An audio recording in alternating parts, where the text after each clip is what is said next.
I got the iPhone 15 Pro and fell in love with the camera. I tested it in various scenarios, and wow, the results were shocking. Each shot, each edit was just shockingly good. But what if there was something even better on the other side? Welcome to my OnePlus 11 video. A good unboxing experience is a perfect first impression between you and a product. I have to say, this bright red box looks really cool. First thing we are greeted with is a never settle note. I like that, and I'll remember that. In the box, we get a quick start guide and a welcome package along with a OnePlus sticker, followed with a USB dongle.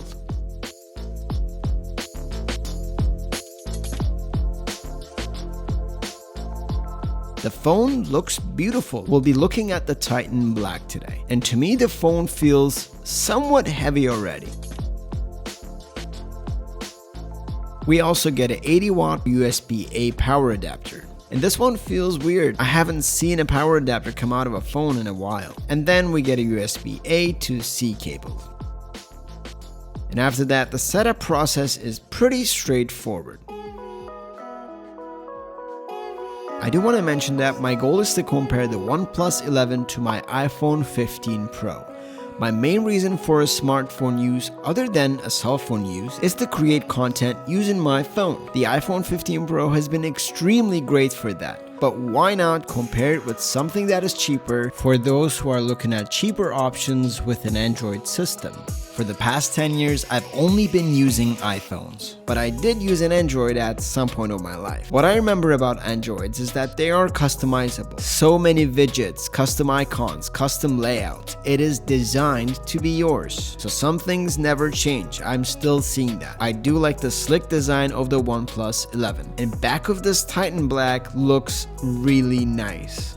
OnePlus 11 is heavier than iPhone 15 Pro, even though I have a screen protector that is adding extra weight on my iPhone 15 Pro. But I think it's a decent weight and size for a phone. In my opinion, for this phone, I would choose a very slim phone case so that it fits pockets comfortably. While OnePlus 11 offers face unlock, the fingerprint sensor is also a good addition. The phone feels responsive and fast with that 16 gigs of RAM. Now, what are my first impressions as an Apple user? I got quite used to the action button on the iPhone 15 Pro, and OnePlus 11 offers an older style slider. Sure, I can get used to that easily, but what about the screen? iPhone 15 Pro offers 2000 nits peak brightness, whereas OnePlus 11 is kind of complicated. Let me explain. When you look into OnePlus 11 specs on their OnePlus website, you'll notice that they don't actually share screen brightness and the amount of nits. So then I actually keyword searched and there was nothing. It's almost like they don't want people to know the nits. So then I did read through some testings and I found out that it was 1300 peak brightness. The screen brightness is kind of low, especially for those bright sunny days, but the screen is good with 120 Hz, good resolution. It's good to watch content. It is not a bad screen. Those who are planning to film content, take photos with this camera, probably wish that the screen was a lot brighter so that they can see what they're actually filming and capturing. But maybe we're giving up that brightness for more battery life. This phone battery that barely dies charges 1% to 100% in about 25 minutes. Yeah, you heard right. Battery life and charging speeds are the best thing about this phone. The phone comes with 5000 mAh battery, and the battery is seriously strong. I think design, build quality, attention to details, like a pre-applied screen protector, along with a fantastic battery life is great with the phone. But there's one thing that I thought was gonna be better: the camera. Now the camera sounds great when it comes to marketing. Front camera will give you 16 megapixels. Portrait telecamera will give you 32 megapixels. Ultra wide camera gives you 48 megapixels. And your main camera gives you 50 megapixels. You're able to capture 8K video at 24 frames, 4K at 30 and 60 and slow motion 240 frames per second at 1080p. Also, you're able to do something all iPhones refuse to do right out of the box. You're able to use professional camera settings, set your shutter, set your ISO, everything you need to get the best out of your camera. Although this is a good feature, it's not enough for me to say that OnePlus 11 camera is good.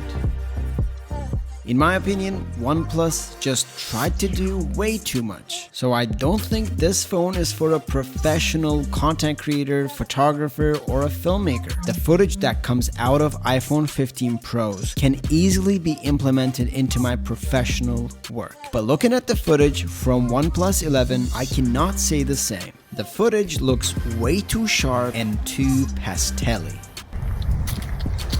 So there are two things that I'm really curious about with this phone. One being the sound level right now. I'm really curious about the microphone because sound is a huge thing, especially for those who are vlogging. And secondly, I'm really wondering about the log performance. You guys know I've really been experimenting and shooting with the Apple's ProRes log profile. To see that more and more companies are actually offering log profile is a huge thing.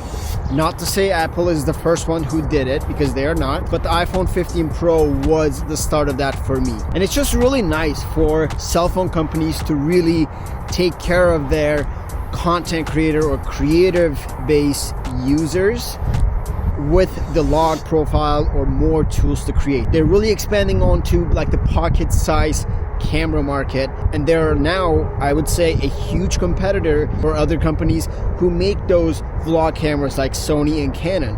It's a huge market. I'm so happy to see these cell phone companies dip into this market. Also, it's so cold now. This lake behind me will probably freeze in about a few weeks. Welcome to Canada.